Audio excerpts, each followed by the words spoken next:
அடையும் பயணியும் நுட்பமாக ஆராய்ந்து ஜம்மு காஷ்மீர் மாநிலத்தில் பகல்காம் பள்ளத்தாக்கில் 26 பேர் சுற்றுலா பயணிகள் பயங்கரவாதிகளால் சுட்டுக் கொல்லப்பட்டவர்களுக்கும் இஸ்ரோ முன்னாள் விஞ்ஞானி கே கஸ்தூரிரங்கன் மறைவுக்கும் கூட்டம் ஒரு இடம் அமைதியாகும்.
மாநகராட்சி புதிய பொறியாளராக பொறுப்பேற்றிருக்கின்ற மாநகராட்சி பொறியாளர் அவர்களுக்கும் துணை ஆணையர் பொறுப்பு வகிக்கின்ற துணை ஆணையர் அவர்களுக்கும் உதவி செயற்பொறியாளர் அவர்களுக்கும் மாநகர நல அலுவலர் அவர்களுக்கும் உதவி ஆணையர் அவர்களுக்கும் மற்றும் சுகாதார அலுவலர் அவர்களுக்கும் சுகாதார ஆய்வாளர் அவர்களுக்கும் மற்றும் துறை சார்ந்த அதிகாரிகளுக்கும் அலுவலர்களுக்கும் மாமன்ற உறுப்பினர்களுக்கும் மண்டல தலைவர்களுக்கும் பத்திரிகையாளர்களுக்கும் பார்வையாளர்கள் அனைவருக்குமே முதற்கண் வணக்கத்தை தெரிவித்துக் கொள்கிறோம்.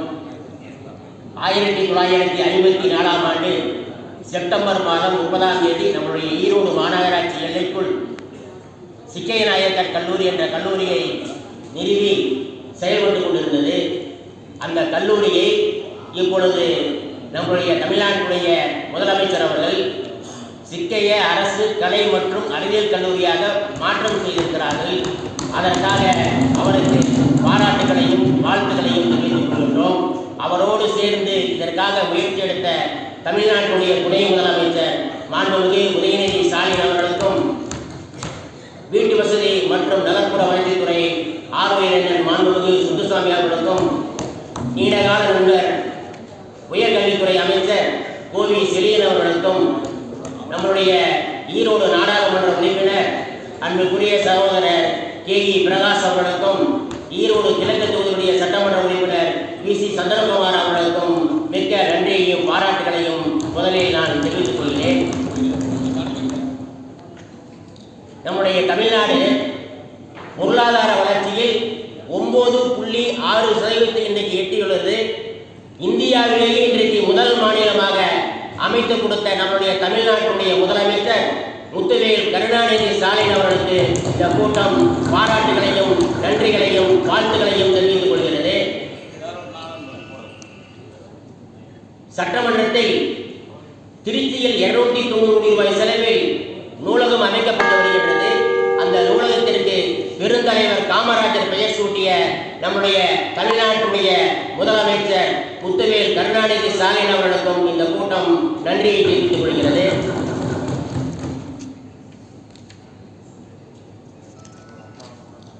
அதேபோல சட்டமன்றத்தில் கும்பகோணத்தில் முத்தமிழறிஞர் கலைஞர் பெயரில் பல்கலைக்கழகங்கள் தொடங்குவதாக அறிவிக்கப்பட்டுள்ள நம்முடைய மாண்புமிகு முத்துவேல் கருணாநிதி ஸ்டாலின் அவர்களுக்கும் இந்த கூட்டம் பாராட்டுகளையும் நன்றிகளையும் தெரிவித்துக் கொள்கின்றது. அதோடு நம்முடைய ஈரோடு மாநகராட்சியில் மொத்தம் 24 மாநகராட்சிகள் இருக்கின்றது.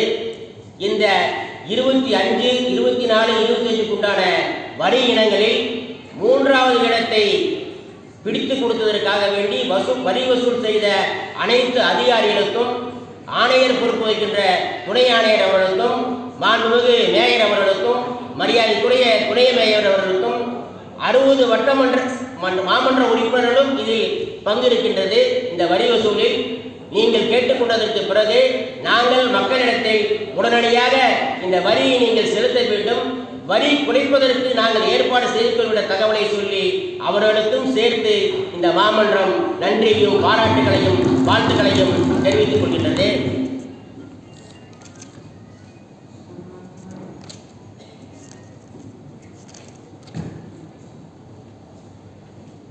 நம்முடைய மாநகராட்சி சிறப்பு வாய்ந்த மாநகராட்சியை செயல்பட்டுக் கொண்டிருக்கின்றது.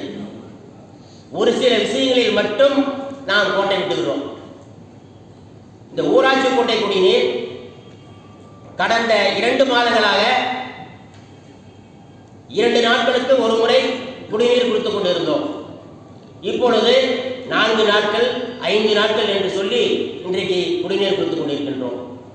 அதற்கு காரணம் நம்மளுடைய பெற்றோர் இல்லத்தில் கேட்டால் அடிக்கடி சொல்லுவது ஒரே காரணம், காற்றடித்தால் மின்சாரம் தடைபட்டு விடுகிறது ஊராட்சி கோட்டையில். ஆனால் அந்த ஊராட்சி கோட்டையிலும் வஉசி பூங்காவிலும் ஜெனரேட்டர் அமைத்து பல லட்சம் ரூபாய் செலவில் ஜெனரேட்டர் அமைத்திருக்கின்றோம். அது ஏன் இன்னும் பயன்பாட்டுக்கு வரவில்லை? அதற்கு என்ன காரணம்? காரணம் கேட்டால் மின்சார வாரியத்தில் இன்னும் சான்றிதழ் வரவில்லை என்று சொல்லுகிறார்கள். சார், இந்த காரணத்தை சபையில பேசிக்கலாம். இது கோடை காலம், பொதுமக்கள் கேட்கறது நியாயம் தானே. குடிநீர் வரி வாங்குறோம், சொத்து வரி வாங்குறோம், பாதாள சாக்கடை வரி வாங்குறோம், அந்த பாதாள சாக்கடையை உபயோகத்துக்கு வரி வாங்குறோம். இத்தனை வரியை வாங்குறோம்ல, நம்ம அதை ஒழுங்குபடுத்தி அடிப்படை தேவை என்பது குடிநீர் மட்டும்தான் அடிப்படை தேவை. அதுவும் இது கோடை காலம், நிறைய இடங்களில் ஆழ்துளை கிணறுகள் செயலிழந்து கிடக்கின்றது. அதை சரி செய்ய சொன்னால் அதற்கு தீர்மானம் வைக்க வேண்டும், நிதி இல்லை. இதைத்தான் காரணமாக சொல்லிட்டு இருக்குமே தவிர வேற ஏதாவது காரணம் சொல்கிறோமா? அதை போர்க்கால அடிப்படையில் நீங்கள் ஏன் பண்ணக்கூடாது? ஆழ்துளை கிணறுகள், நிறைய ஆழ்துளை கிணறுகள் பழுதடைந்து கிடக்கின்றது. நாங்களும் மீண்டும் மீண்டும் மாதம் நடைபெறுகின்ற கூட்டத்தில் கேட்டுக்கொண்டுதான் இருக்கின்றோம். அதை ஏன் சரி செய்வதில்லை? எங்க மண்டலத்தில் கிட்டத்தட்ட 13 இடத்துல ஆழ்துளை கிணறு செயலில்லாம இருக்கு.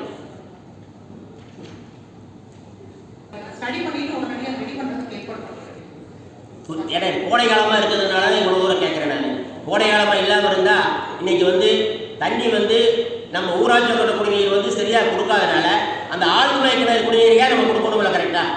அதுக்கு நான் பல முறை கேட்டேன். எப்ப கேட்டாலும் இந்த தீர்மானம் வைக்கணும், நிதி இல்லை, இந்த 2 வார்த்தை தான் சொல்றாங்க நம்முடைய இளநிலை பொறியாளர்கள்.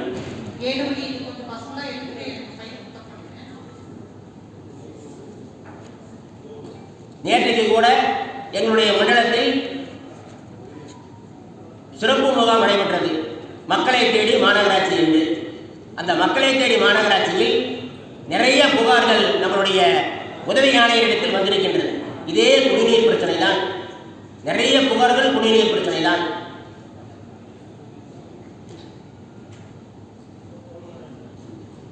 அதே போல வாரத்திற்கு 2 முறை பெரிய அளவில் நம்முடைய நகரத்தை தூய்மை பணியாளர்களை வைத்து பணி செய்து கொண்டிருக்கின்றோம். இது ஒரு கட்டம் முடிந்து 2வது கட்டம் தொடங்கிவிட்டது. பொதுமக்கள் அனைவரும் நம்மளுடைய ஈரோடு மாநகராட்சியை மிக மிக சிறப்பாக செயல்படுகிறது, சாக்கடைகள் சுத்தமாகிறது, மண்கள் எடுக்கப்படுகிறது என்று சொல்லி பாராட்டுகள் தெரிவித்துக் கொண்டிருக்கிறார்கள். அந்த நிகழ்ச்சியை நம்மளுடைய ஆணையர் பொறுப்பு வைக்கின்ற நீங்கள் தான் இந்த நிகழ்ச்சியை ஏற்பாடு செய்தீர்கள். அதற்கு உங்களுக்கு நாங்கள் பாராட்டுகள் தெரிவித்துள்ளோம். இதுபோல ஒவ்வொரு பிரச்சனையும் நாங்கள் சொல்லும் போது நீங்கள் கவனத்தில் எடுத்துக் கொள்கிறீர்கள். ஆனால் உங்களுக்கு கீழ் இருக்கின்ற அதிகாரிகள் கவனத்தில் எடுத்துக் கொள்வதில்லை.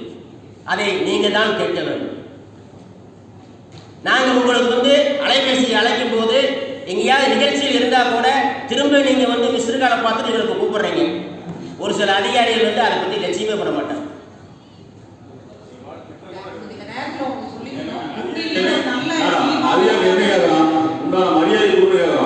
இதையெல்லாம் நீங்கள் சரி செய்து கொள்ள வேண்டிய